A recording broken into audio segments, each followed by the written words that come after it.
రంగారెడ్డి జిల్లా రాజేంద్రనగర్ సర్కిల్ పరిధిలో ఉన్న ఎన్ఐఆర్డీలో 64వ పంచాయతీరాజ్ వ్యవస్థాపక దినోత్సవాన్ని ఘనంగా నిర్వహించారు. ఈ కార్యక్రమానికి చీఫ్ గెస్ట్గా గవర్నర్ తమిళిసై సౌందరరాజన్ పాల్గొని జ్యోతి ప్రజ్వలన చేశారు.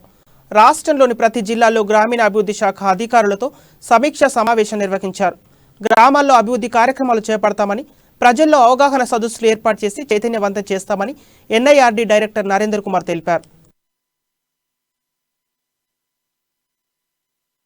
Rural Development, the Department of Rural Development, National Institute of Rural Development, and before pandemic, I have visited this institution 2 or 3 times. And the programs you organize, whether it is economic management or promoting the rural economy, and even exhibiting the rural products from other parts of the state, it was very exciting moment when we got products from Assam, rural areas of Northeast and other areas in our campus. So when I came here, I appealed that the people of Telangana must utilize these facilities.